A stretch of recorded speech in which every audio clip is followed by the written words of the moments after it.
வணக்கம், நான் பாரதி. இன்றைக்கி என்ன பார்க்க போகிறோம்னு பார்த்தா சூப்பரான ஒரு ஆரோக்கியம் தரக்கூடிய கம்பு இட்லி எப்படி செய்யறதாங்க பார்க்க போகிறோம்.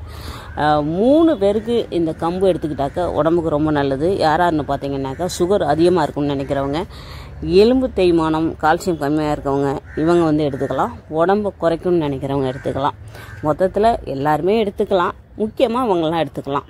அதனால் கம்பு இட்லி எப்படி செய்கிறதுங்கிறது தான் இந்த வீடியோவில் நான் மேக் பண்ணியிருக்கேன். வீடியோ ஸ்கிப் பண்ணாமல் பாருங்கள். வீடியோ பிடிச்சிருந்தா லைக் பண்ணிவிட்டு பாருங்கள். வாங்க வீடியோக்குள்ளே போகலாம். நான் கம்பு இட்லிக்கு எப்போவுமே 2 கிளாஸ் எடுத்துப்பேன். அதுக்கு அரை கிளாஸ் தான் அரிசி சேர்த்துப்பேன். முடிஞ்ச அளவுக்கு அரிசியை கம்மி பண்ணிக்கிறது பெஸ்ட்டு. அதே மாதிரி 2 கிளாஸ்க்கு அரை கிளாஸ் அரிசி சேர்த்துட்டு அரை கிளாஸ் வெள்ளை உளுந்து 1 ஸ்பூன், முடிஞ்சால் நீங்கள் கருப்பு உளுந்து கூட சேர்த்துக்கோங்க, அது உங்கள் இஷ்டம்தான். அதை அப்படியே 1லேருந்து 5 தடவை நல்லா கழுவிட்டு ஒரு 3லேருந்து 5 மணி நேரம் ஊற வச்சிடலாம். கிட்டத்தட்ட 4 மணி நேரம் ஊறிடுச்சு. இப்போ நம்ம அரைச்சிடலாம். கிரைண்டரில் தான் நான் அரைக்க போகிறேங்க. மிக்ஸிலையும் அரைக்கலாம், ஆனால் தோசைக்காக இருந்தால் நீங்கள் மிக்சியில் அரைக்கலாம். இட்லிக்குங்கிறப்ப கிரைண்டரில் அரைச்சா தான் இட்லி சூப்பராக வரும். நான் கிரைண்டரில் அரைச்சிக்கிறேன். 5லேருந்து 10 நிமிஷத்துக்குள்ளேயுமே இது சீக்கிரம் மசிஞ்சிடும் உங்களுக்கு. ஓகேங்களா? அவ்வளோதான். இதுலேயே நான் உப்பு போட்டுட்டேன். அதனால் இதை அப்படியே வலித்து வேறு ஒரு அதே பாத்திரத்தில் வச்சுருவோம். இது சேம் இட்லி நம்ம எப்படி அரைச்சி வைக்கிறோமோ அரிசி மாவு அதே மாதிரி தான். கிட்டத்தட்ட 4 மணி நேரம் ஆச்சுங்க. இன்னும் பார்த்தீங்கனாலே பொங்கி வந்துருச்சு. பொங்கி இந்த மாதிரி வந்தால் தான் நம்ம இட்லி ஊற்றலாம். அப்படி பொங்காமல் இருந்துச்சுனாக்கா நீங்கள் தோசை ஆட் பண்ணிக்கோங்க. இல்லைன்னா இட்லி ஊற்றுனீங்கன்னா கல்லாக இருக்கும்.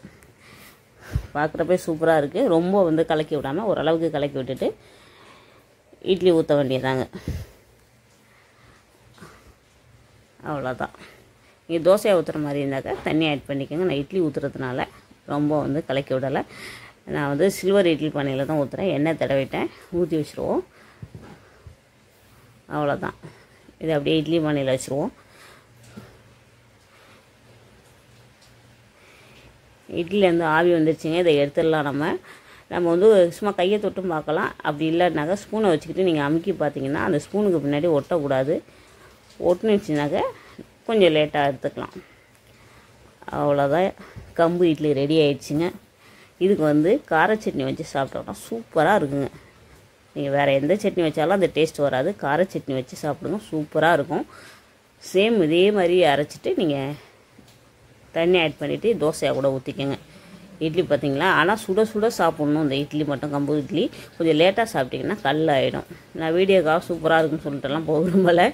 அப்போயே எடுத்து அப்போயே சாப்பிட்டா தான் சூப்பராக இருக்கும். கொஞ்சம் லேட்டாக சாப்பிட்டிங்கன்னா கல் மாதிரி ஆகிடும். ஆனால் உடம்புக்கு ரொம்ப நல்லது. வீடியோ பிடிச்சிருந்தா மறக்காமல் ஒரு லைக்கை தட்டி விட்டு போங்க. தொடர்ந்து சப்போர்ட் பண்ணுங்கள். இன்னொரு வீடியோவில் பார்க்கலாங்க. நன்றி.